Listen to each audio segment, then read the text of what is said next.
બનાસકાંઠાના દિયોદરમાંથી એક એવી ઘટના સામે આવી છે જે સાંભળીને તમારું હૈયું પણ કંપી ઉઠશે, જેને આપણે ભગવાનનો માણસ માનીએ છીએ. એ ભૂવો જ્યારે હેવાન બની જાય, જે કુટુંબી ભાઈ છે તેના પર વિશ્વાસ રાખે, એ જ્યારે આવું લૂંટવા માંડે અને જેને ધર્મનો મામો માને એ જ જ્યારે અધર્મ કરે, ત્યારે માનવું કે માનવતા મરી પરવારી છે. નમસ્કાર, ગુજરાત BS9 TV ન્યૂઝમાં આપની સાથે હું ભગવતી શાવડિયા.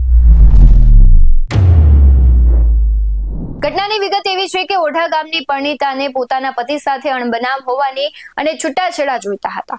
અન્યાયની શોધમાં તે તેના મામા, સસરા અને નોખા ગામના પાખંડી ભુવા વિજય દરજી પાસે ગઈ અને ભુવાએ છૂટાછેડા અપાવવાની લાલચ આપી પવિત્ર સંબંધને લાંછન લગાડ્યું અને પરણીતા સાથે દુષ્કર્મ આચર્યું. પાપનો ઘડો અહીં જ ન ભરાયો. આ ઘટનાની જાણ પરણીતાના કુટુંબી ભાઈ યશ દરજીને થઈ. જે ભાઈએ બહેનને રક્ષણ આપવાનું હોય તે ભાઈએ જ વાત જાહેર કરી દેવાની ધમકી આપી બહેન પર બળજબરી પૂર્વક કહેવાય છે કે દુષ્કર્મ આચર્યું હતું. હારેલી થાકેલી આ મહિલા જ્યારે મદદની આશાએ પોતાના ધર્મના મામા અલ્પેશ ઉર્ફે વખતસિંહજી રાજપૂત પાસે ગઈ ત્યારે તેણે પણ આ તકનો ગેરફાયદો ઉઠાવ્યો. છૂટાછેડા અપાવવાના બહાને, આશરો આપવાના બહાને આ ત્રીજા નરાધમે પણ મહિલાની લાંચ લૂંટી. સમગ્ર મામલે પોલીસની પ્રતિક્રિયા આવી છે. શું કહી રહ્યા છે પોલીસ, તેના પર નજર કરીએ. ગત તારીખ 10/2/2025 ના રોજ દિયોદર પોલીસ સ્ટેશન ખાતે ગુના રજિસ્ટર નંબર 100/26 એક ફરિયાદ દાખલ થયેલી છે, જેમાં ભોગ બનનાર બેન દ્વારા એ ફરિયાદ દાખલ કરવામાં આવી છે અને એમની સાથે દુષ્કર્મ થયેલું છે એ બાબતની ફરિયાદ છે. જેમાં મુખ્ય 3 આરોપીઓ છે: વિજયભાઈ ખાનાભાઈ દરજી, યશભાઈ જયંતિભાઈ દરજી, કલ્પેશભાઈ ઉર્ફે વખતસિંહ સૌજીભાઈ રાજપૂત.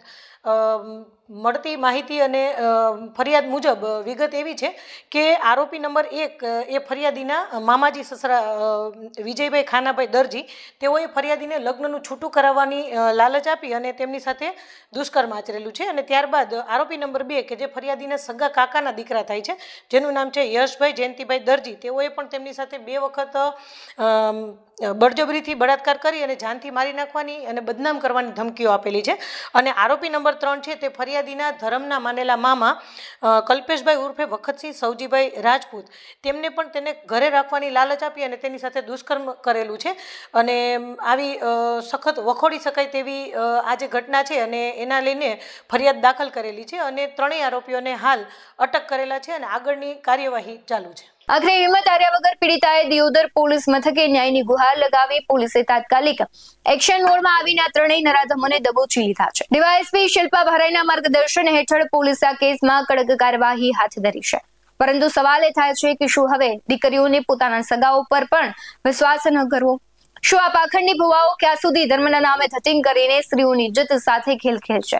હાલ તો આ ત્રણેય જિલ્લે હવા ખાઈ રહ્યા છે, પણ સમાજે જાગૃત થવાની જરૂર છે. આવા જ વધુ અહેવાલો સાથે ફરી મળતા રહીશું. તમે અમારી YouTube ચેનલને સબસ્ક્રાઇબ કરવાનું, અમને Facebook અને Instagram પર ફોલો કરવાનું ભૂલશો નહીં. બાકી અવનવી અપડેટ્સ મેળવવા માટે આપ જોતા રહો BS9 TV ન્યૂઝ. નમસ્કાર.